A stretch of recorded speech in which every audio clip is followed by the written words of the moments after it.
Was it the William Tell Overture? Did we decide it was a pile of farts landing on the William Tell Overture? No. Is it on? Yeah. We're recording. Yeah, we're recording. We're recording about butts. Yeah, this is test audio. Good. This is what you do. This is what you do when you're testing. You talk about a pile of farts, all farting out a majestic song, not too majestic though, in an effort to explain what it was like to watch Ella Enchanted.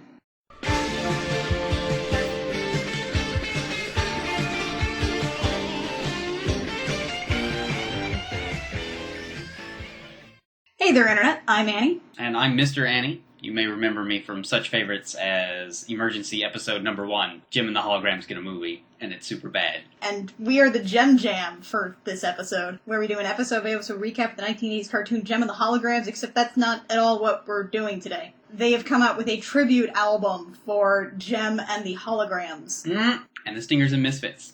And, It says that at the bottom of the album. Right. It's called Truly Outrageous. There's probably a tribute album there somewhere. I didn't see that. But then at the bottom it says Misfits, Jem, Stingers. All three bands. And also Kimber Stormer. It doesn't say that, but there is a Kimber Stormer song on it. The Stormer song. John took some incredibly fastidious notes on the bus on an envelope after listening to it, and we decided that the two of us, because we don't necessarily require Kit nor Mac to spend, what is that, about $11? We decided that we are going to do a little review of it. I'll be talking about the original song, and John will be talking about the tribute version. The album cover itself is Truly Outrageous, a tribute to Starlight Records, and down at the bottom it's Misfits, Jem and the Holograms, and Stingers. But the official title in iTunes itself is Truly Outrageous, a Jem and the Holograms tribute. It's not a cover album, it is a tribute album, so it's okay to take massive liberties with the songs. These aren't the most glam rocker songs in the world. They are a tribute. Yes, exactly. They are not the most outrageous songs in the world. They are just a tribute. So yes, it is a tribute album by various artists. I did not bother to look up all these people, because if it's not Lady Gaga, then I don't really care about pop music. I know it's not a crime. We write it all the time. Yeah, but I don't care that much about pop music. If they were J-pop, if this was all Hatsune Miku, well... Oh my god. Alright, track 1! Truly Outrageous by someone. I don't know. Let me see if I can bring it up. This says Bean, but I'm not sure how correct that is. Truly Outrageous is the theme song, essentially. The original Jem is Excitement, Jem is Adventure, Glamour and Glitter, Fashion, Fame. Well, sure, Jim Girl, you're never the same. Different theme song. Oh. And it's the same tune, except it has different words to it. Words that are actually included in this cover. It is originally from episode 4 Frame Up. It's used once or twice more. It's the music video that you might remember involves Rio a lot for no reason, more so than usual. Oh, and lots of rainbows! Yeah, and bad animation. Jem just sort of flies by and farts out a rainbow like 3 times. 3 times. And there's dancing on a cloud. Unicorns, and a unicorn that is not animated flying away, it just sort of falls off the screen. And Jem kisses a frog, and Rio appears as, like, an elf. First up, I want to explain how I went through these songs. I could not be bothered to watch all the songs before I listened to the album, because I did it on the bus. So what I did is I just set in my mind, alright, I'm going to see which bands did which songs, and as long as it sounds like a song that band could actually do, I will be okay with it. I'm grading these on a scale of, does it sound like the band? Now, I will first say that as pop songs, just about everything on the album is decent. Like, nothing is just like, I want to stab out my ears. Like, super bad. I feel like there's a couple things that are kind of bland. That's fair, but we can get in that, too. So I asked myself, does this sound like a Jem song? And this Truly Outrageous song, it does sound like a Jem song. Okay. Yeah, I could close my eyes and I can envision that little yellow jacket, that bright pink hair, the big earrings, singing this song. The blue corset. The blue corset and the red and white polka dot pants. It's also worth noting that this track, Truly Outrageous, is actually one of the few that includes a lot of the original lyrics. I think there's a couple of new lines in there, especially in the second verse, because, I mean, they pretty much just have the one verse and repeat it twice, and then say truly, truly outrageous, truly, truly, truly outrageous, a fantasy. Yeah, they do say that a lot. And on top of it all, you're here with me, whatever that means. Yeah, I was about to say, it's like, I like the refrain. The refrain was very Jimmy-like, and that would make sense considering the refrain is actually one of the parts that's pretty much identical to the original song, so that makes sense. I also thought, I was just listening to this without having listened to the original in a while, and I was like, oh, yeah, this is... And on top of it all, you're here with me. I was like, and there's pointless love song BS in this song for no good reason. But, knowing that it was in the original, it makes it even more like the original, because I was like, Oh, because JEM songs actually did that. Suddenly Rio's here. JEM songs were all just suddenly Rio's here too, and that a makes lot my of them- life better? Why does Rio make our lives better? Riot, yes. Tech Rat, definitely. Obviously. But Rio... I mean, it's a fine song. I like listening to it. It's a decent start. It's a good opening to the album. Although a little disappointing considering... It doesn't musically sound like the original, so if you want your first song on the album to basically be the theme song to the original show, that's not gonna happen. Should musically sound a bit more like the original show, in my opinion. At least start with the same sort of sound. Okay, moving on to track number 2, Lovesick. Right, now, Lovesick. I'll be honest here, I didn't think it was a Misfit song when I first listened to it, because it said love in the title. Here's the amazing part. Lovesick is a Misfits song from the Stingers' hit Town Part 2, which is the Part 2 introduction to the Stingers, of course, from Season 3. The plot surrounding it is that Pizzazz gets manipulated by Rapture, who is a con artist for babies, into just doing ridiculous things for Riot. It doesn't sound much like a Misfits song to begin with. It's a weird choice for a Misfits song, especially in a tribute album, because it's just like, it's Pizzazz feeling weird and not being self-confident, which is so the opposite of Pizzazz in general. Yeah, so I had originally written down that this was a bit of a downer for a JEM song, because it was a bit like an anti-love song. Like, Jim was in love with somebody but didn't want to be, which is not a JEM song ever. But now knowing that it is a rehash of a Misfit song, where that is actually the main theme of the original song as well. Right. It all makes sense. So in that case, I had to scratch out a lot of my original notes where I was just like, oh, well, this doesn't sound like this. But it actually does. It has the right message of the original song, and it has the right message, the right lyrics for a Misfits song. But the tone is 100% wrong. It does not sound like a Misfits song at all. Yeah, so like the Lovesick here, like what is sort of the theme of the lyrics in this in the tribute version? In the tribute version, it's very much like, oh, I don't want to be in love with this person. I wish this relationship would end. I don't want to feel this way towards this person. Huh. Well, that's actually kind of on point. It's on point. It's on point. That's why I wrote it's a bit of an anti-love song. It's like they don't want to be in love during the song, which makes sense considering that was actually the theme of the original. And the other big thing I put is the song is empowering, another big theme of the Misfits. But again, the sound is incorrect. The sound is just light pop stuff, nothing hard. Not hard enough for the Misfits. I feel like this is a trend in this album, is that when you have Stinger songs, when you have Misfits songs, they just sound like poppy JEM songs. Yeah. You get the feeling that the artists were told we're making a JEM tribute album. Here's maybe some samples of the stuff that we have in the movie. Do something like this. The other thing I was very upset about with Lovesick is they use the word contagious in the refrain. And they didn't rhyme it with outrageous. And they do not rhyme it with outrageous. But, I mean, you have the opportunity. It's right there. It's right there. Contagious, outrageous, they rhyme. The conch was in your hands. Song 3 is Runnin' Like the Wind. We covered this fairly recently on the Music Awards Part 2. This is Running Like the Wind. What, really? Not they running. Have the G? Yeah, they have the G. Running like the wind. No, see, the original song just ditches the G. Running. No, well, this you are running like the wind. This is less hardcore than the original. Oh, that's fair. The original song involves Deirdre, Bonnie, and Chrissy, as well as Danny Boy, running from the cops during the Music Awards Part 2. It's kind of a downer song. Jem is singing about how, like, oh, we could have made it if we just, like, something. She, like, holds a framed black and white photo of Deirdre while crying over it, which ostensibly is something that Deirdre had in her room. Now, let me posit you a question. What if this song was absolutely nothing like that song? Well, that'd be a little weird. But would you be okay with it? Well, I don't know. What's the new one like?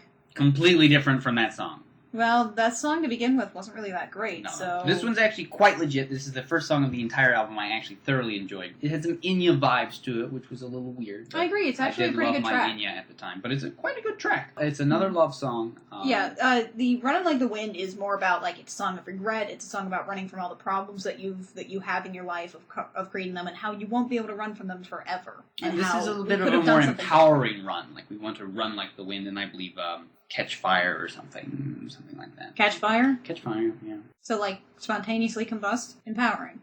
I thought so. I really liked it. I think this is one of the best songs on the album. So this is another love song, then? Yes. That's surprising. Runnin' Like the Wind is one of the few JEM songs that don't even have like a single line about but this Rios is like being running stuck together. in there. It's a little mellow, but it's upbeat lyrics, and it's empowering and poppy, and I liked it a lot. Okay, alright. Moving on to song 4. Right. This is Destiny. This is a song about an endless grind where waves of monsters come at us and we have to shoot them, and only like 5 people on the planet really enjoy it.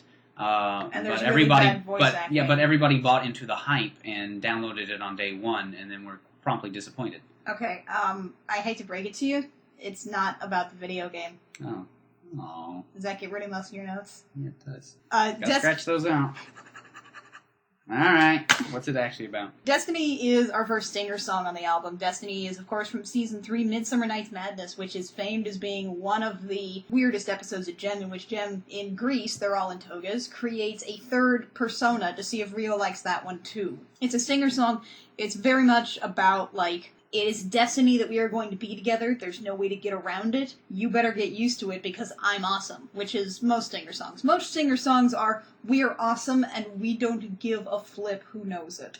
Thankfully, this Destiny on the album does keep a lot of that in the lyrics. I do take umbrage by the fact that the entire song has a female lead. Right, Destiny it's a bit of a shame. It's worth noting that the Stingers, in case you haven't watched Season 3 yet, are a mixed band. Mixed band, usually with a male lead. Right, usually Riot is their frontman, but Minx and Rapture are 2 women. So this is actually a song that in the original is split. Yeah, it has a split lead in the original, but this one has no split whatsoever. It's just a female-led song. Which is kind of tricky because, I mean, the Stingers are the only band that actually has a male presence in them at all. But that's part of what makes their sound so unique in the show. The message of the song Destiny on the tribute album is still very stingery. It even keeps the entire refrain the same between the original song and this tribute. But the sound's not right. It's another just JEM-like poppy song. There's no aggression. There's no bite to it, right, like there is in the Stingers original. I feel like in the tribute one, the sound of sort of the Destiny refrain is more, I hope we'll be together. I believe it's destiny. I trust and have faith in you. Instead of,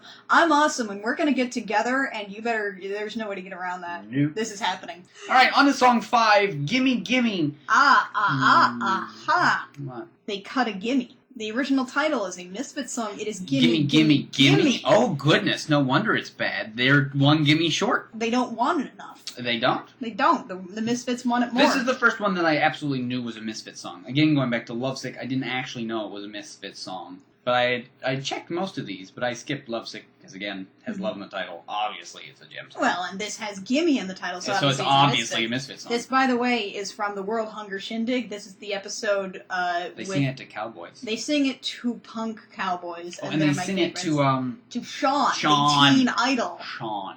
Gimme Gimme Minus Gimme, first off, was way too light of a sound. Outrageously so.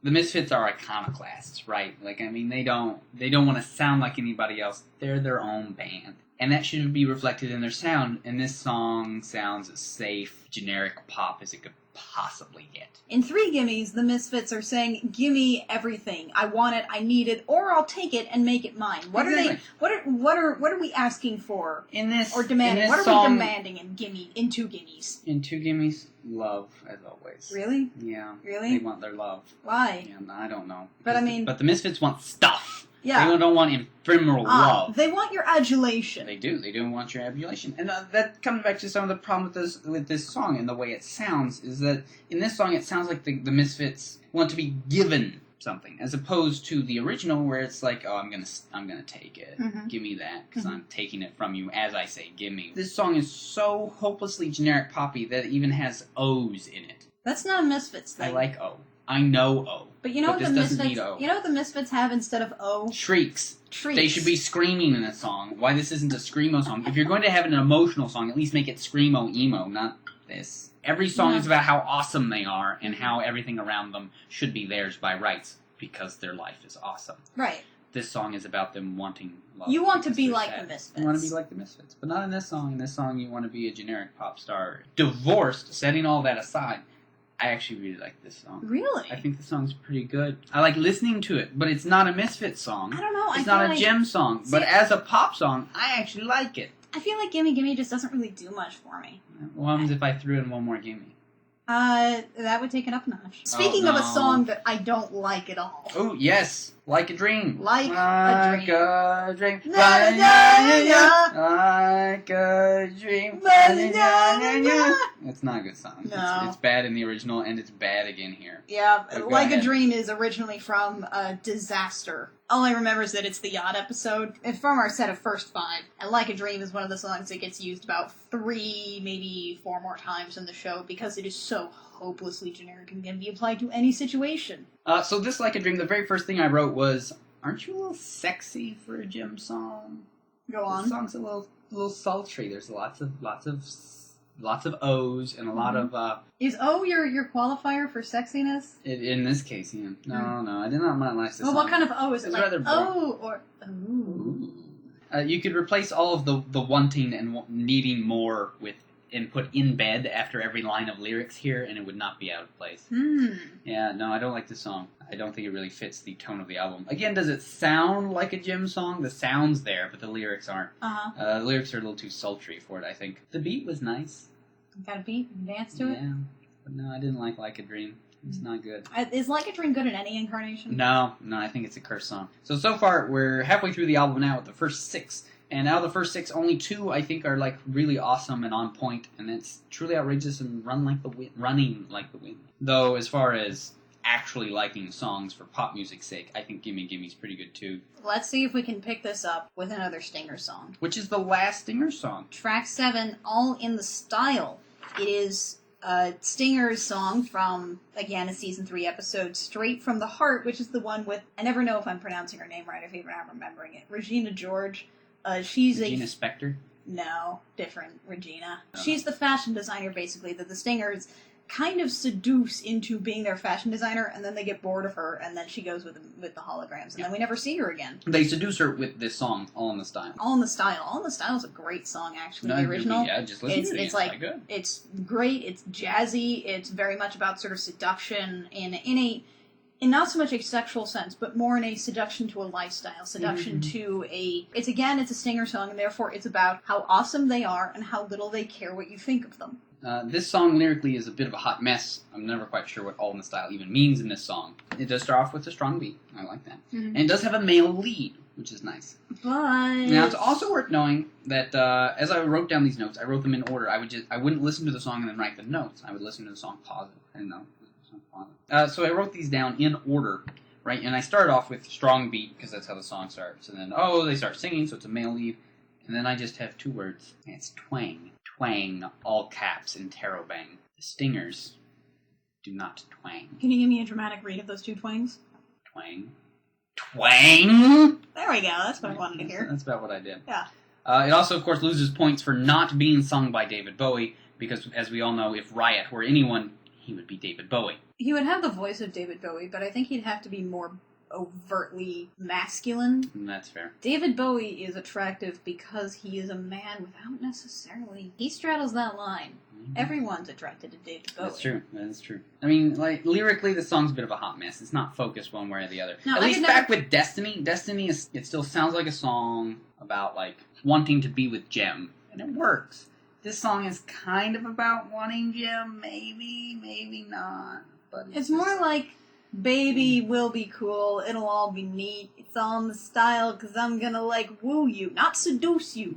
Woo you. Instead of being so sexual and so overwhelmingly masculine and so overwhelmingly incredible that you are basically just going to fall into my arms. Instead, it's like, I'm gonna hold up a jukebox above my head. A jukebox, not a boombox. Oh, goodness, jukebox? a boombox. That's something Riot might actually do. Oh, Hold God. a jukebox above their head? You're Wow, right. yeah. I mean, what it comes down to is this. Riot's voice should be like liquid velvet sex. Yeah. And in this, we It is basically sultry. get Hannah Montana's dad 2 seconds away from doing a cover of Achy Breaky Heart. That's not a cover. Well, I guess he wouldn't be doing a cover. Hannah He would just be Montana's singing dad it. made Did Achy Breaky Heart. Well, I mean... This would just be him doing it again. Yeah. But older. No, but older. And sadder. What I want to do with both these Stinger songs is just do Stinger fingers, and one of them just hits the stop button. Song 8! Whoa! Way to blow our levels. Good! Abracadabra, not the Pokemon. but a Misfits song from a Magician episode. You'd listed 2 Pokemon, Abra and Kadabra. Not 2 Pokemon, but 1 song from the Misfits from a Magician episode. Right, it is from the episode Music is Magic, which is one of our 2 Magician episodes for whatever reason in the show. Episodes. Why do we have what? We decide that Magicians one Magician are cool. episode is not enough. Abracadabra is a song that's all about like how I will dazzle you, I will make you so confused that you don't know what's what, and I'm still gonna be awesome. I see what you're saying, Uh-huh. but what if instead it was another love song?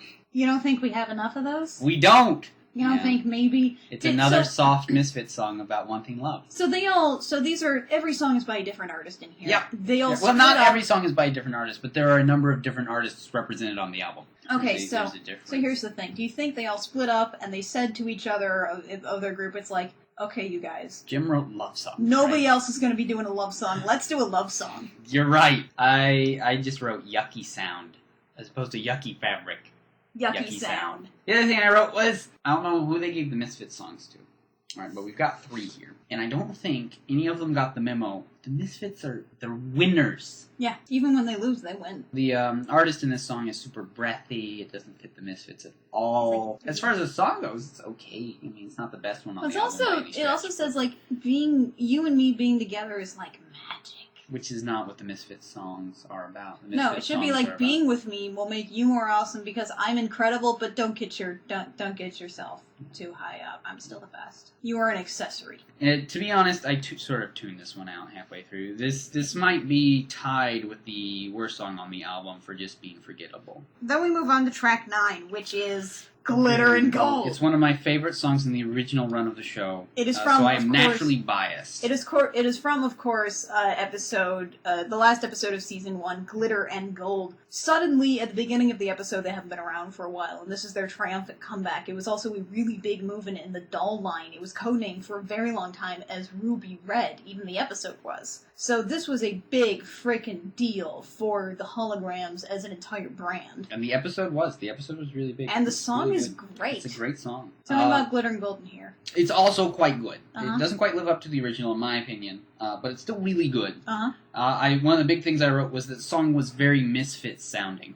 But the caveat is the original Glitter and Gold was also very Misfits sounding. Okay, It's tell one of me the what you mean by that. It's one of the most self-centered songs that Jim and the Holograms ever sing in the entire show. It's all about how great they are, how it's a triumphal return, as you say. It's a very triumphant song about how cool they are and how they're going to dazzle everybody. With a line slipped in about love. Yes, by being outrageous and beautifully bold. Truly outrageous and beautifully bold. bold. Watch when we dazzle them with glitter and gold. Yeah, no, exactly. So, I mean, it's very... And I have to admit, I was kind of excited in the tribute version that it did include... That the refrain wasn't just like glitter and gold, it was here comes gold. Glitter and gold. Yeah, but it didn't have the beautifully bold line. It's a I little know. upsetting. I like that a lot. I love the beautifully bold bit.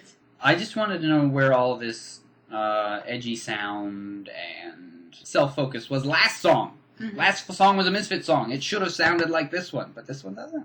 So would you recommend this glitter and gold? I would. I would say that if this should be on your list of ones from the album that you should actually download. So are you ready? Are you ready for the second best song on the album? Stormbird. Because no JEM tribute album would be complete without I'm Okay, the Kimber Stormer song from the band's Break Up, aka the Kimber Stormer episode. Stormbird. Yeah, Stormbird. So the original song was more of it was a love ballad. It was something that was backed up by the Limp Lizards, no less. Why aren't the Limp Lizards logo on the cover of this if this is actually a Limp Lizards song? They should be on the cover of the tribute album. They should have Misfits, Jim the Holograms, Stingers, and Limp Lizards. The song was a ballad. It was something that Kimber wanted to do a ballad. Stormer had more sensitive lyrics, and their song worked very well. The lyrics for I'm Okay are more... Sometimes I doubt myself a lot. Sometimes I'm not sure where I'm going. But ultimately, I'll be alright. I have faith in myself. I'm gonna make it through the day. I'm okay. This song was awesome. Okay. It was super strong, super great. If I had any complaints, it would be that it sounds a little too misfitty. It has a bit too much Stormer, not enough Kimber. Too much Store, not enough Umber.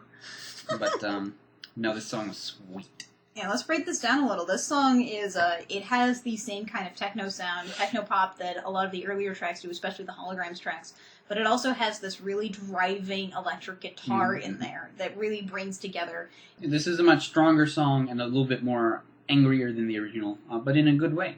Although I feel like Kimber, as the lyricist, dropped the ball on this song. Sounds misfizzy, but I'm okay with that. That's what I wrote, because it was clever. My last comment on the whole song was just, yes, all exclamation points. Alright, are we ready for the worst song on the album? Oh my god, this is the worst part. This is... The song, track 11, is sandwiched between two great songs. It is, it just gets lost. Number 11 is The Real Me, or Real Me. It's from the episode One Gem Too Many, where Clash fools everyone by putting on a rubber mask of Gem and making a Gem voice. In the original, it's a song that's about, like, I sort of temporarily acted out of turn. I snapped when I shouldn't have, but that's not the real me. Look into my eyes, you know who I am. You know what I'm like.